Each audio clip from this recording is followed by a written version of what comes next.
here at 9:30 on Fox 50. A lot to get to right now, but we'll walk you through it. I'm Ken Smith. And I'm Michelle McConaughey. Yeah, it is a WRAL Weather Alert Day, something that we issued not long ago. Meteorologist Chris Michaels in the WRAL Severe Weather Center to explain why, Chris. Yeah, it could get a little messy on the roads, especially because it hasn't rained steadily in a long time. So just something to be mindful of as we go into the afternoon and evening commute. It's raining pretty steadily and heavy at times at RDU, and you can see in the yellow there in parts of Wake County, just kind of sprinkled throughout the county, some of those pockets of heavier rain. Don't expect any flooding out of that. It again just may be a little inconvenient at times. Otherwise, it's a light, steady rain from Goldsboro up to Lewisburg, areas like Oxford and Henderson, around Durham and Chapel Hill. A little bit of needed rain for you, but it may play a role on some of our after-school practices. If you're picking up the kids from that, temperatures will be in the low to mid 70s, and you may have the windshield wiper going from time to time, even into the afternoon.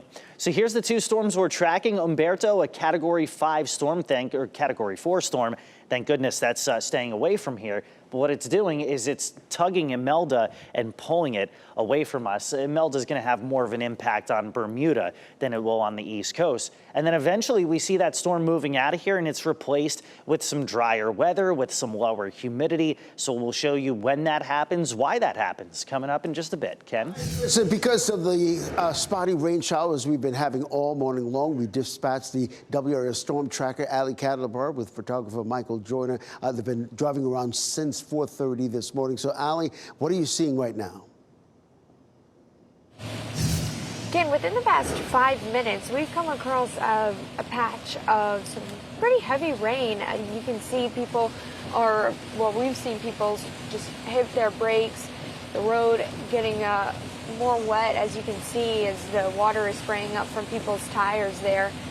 But we've had the windshield wipers on since about 5:30 this morning and had light rain for most of the morning, as Chris and Elizabeth had mentioned, those widespread showers, and we saw that. And we are on I-40 East by Wade Avenue, and we are seeing that those conditions worsen a bit, as they've mentioned would happen as well. And again, those roadways are wet, and we can see that people are trying to keep a distance, which is what you should do in these situations, as drivers are being cautious in these inconvenient conditions right now, Ken. And this reminder, if your windshield wipers are going, your headlights should be on as well. Here's a live look at I-87 and Smithfield Road. You can see traffic is flowing nicely in both directions. We did have a crash there in those southbound lanes there at Smithfield Road, but that's completely cleared. Here's a live look at I-40 and Lake Wheeler Road right now. Even though traffic has picked up a little bit, the rain is coming down, traffic is still flowing nicely in all directions. In terms of the drive times coming into the capital city, here's what we're looking at. Really a 5-minute delay if you're coming in from Wake Forest. And here's the situation coming in from Johnston County Garner this morning. You're looking at a 21-minute delay between Highway 36 and the Beltline. So a lot of that has to do probably with the rain that's coming down. I'll keep an eye on that, let you know how it's going to continue to affect your morning commute. All right, thank you, Ken. Governor Josh Stein issued a state of emergency just to be ready for potential impacts of Tropical Storm Imelda. The state has assembled 11 swiftwater rescue crews and 2 urban search and rescue teams specializing in building collapses. Also, nearly 400 state National Guard soldiers are on standby as well.